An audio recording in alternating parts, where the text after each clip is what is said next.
Hello and welcome to Blues Guitar Now. My name's Dean Molden, and in today's lesson we're going to look at the minor pentatonic scale in first position and how to develop this scale to make it sound more like blues music. Hopefully in this lesson you'll get a more detailed understanding of the scale, and not only that, even more because you'll understand how this harmony works against a major harmony. So that's what we do in blues music quite a lot. We use a minor scale against a major harmony because it helps to tell a more detailed story, a story that also has sadness and also has happiness, a lot of different mixture of emotions. That's what we want in blues music because it makes you good at communicating through your guitar. So the first thing we need to look at is first position minor pentatonic scale. Let's have a look. A very cool thing about the minor pentatonic scale, it's a 2-note per string scale.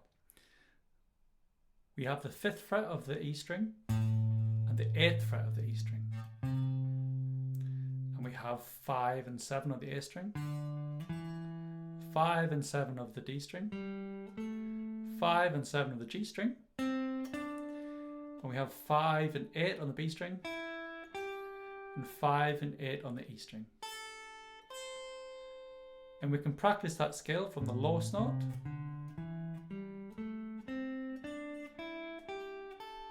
to the highest note and back again.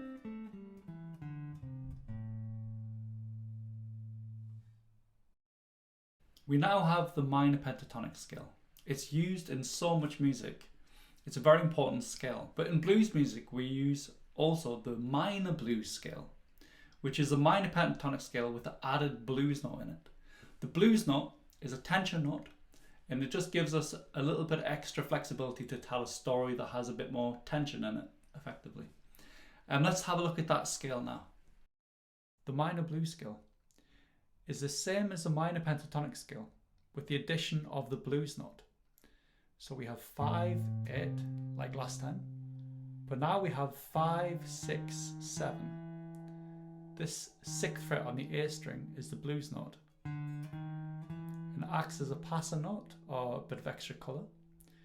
Then we have 5, 7. Now we have 5, 7, 8. This is the blues note here. 5, 8 on the B string and 5, 8 on the E string. And again we can practice that from the lowest note all the way through to the highest note.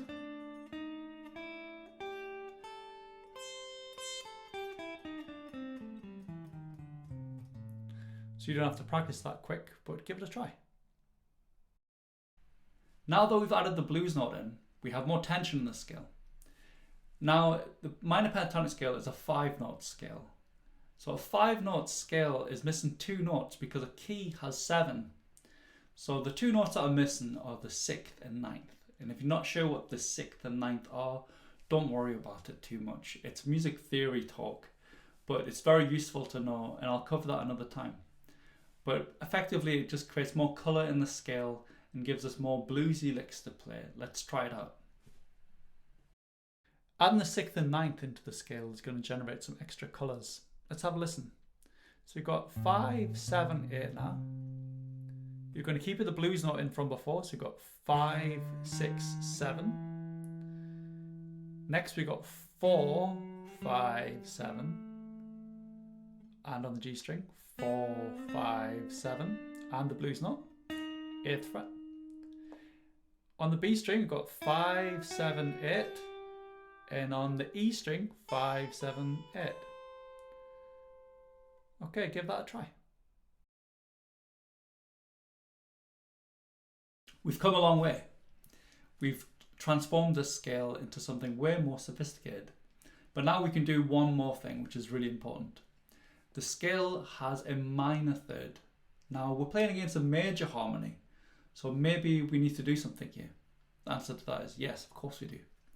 We need to bend that minor third a little bit so it sounds a little bit like the major third.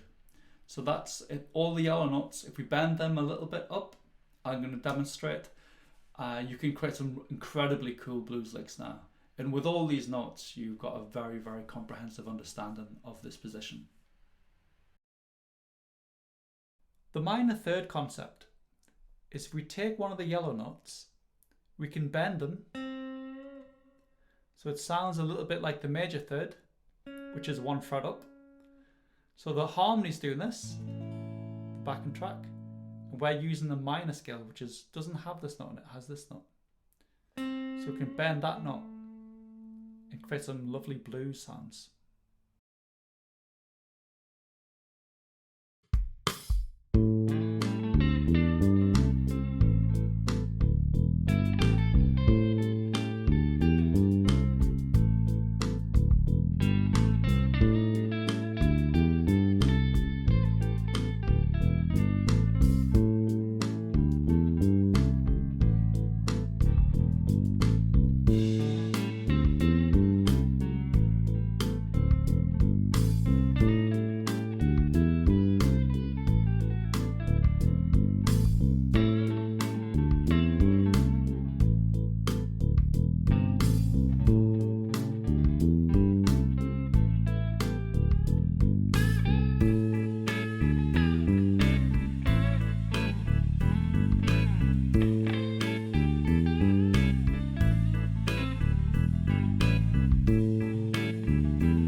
What are your next steps?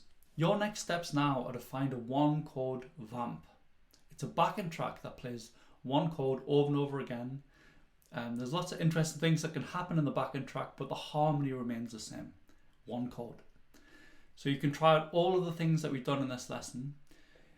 If you check out my website, you can do it in any key because there's all 12 keys on the website.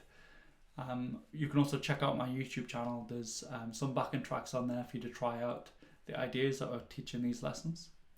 I also do live lessons on Mondays and Fridays. Please just follow the link to my website. You can join us there. We're a small community of very enthusiastic guitarists, and we have a lot of fun discovering different blues techniques, ideas. I teach all things blues guitar, but it covers scales, arpeggios, chords, all the typical stuff that you would learn, but it's through the lens of blues music. So I hope to see you there. Look after yourself and your loved ones, and I'll see you next time.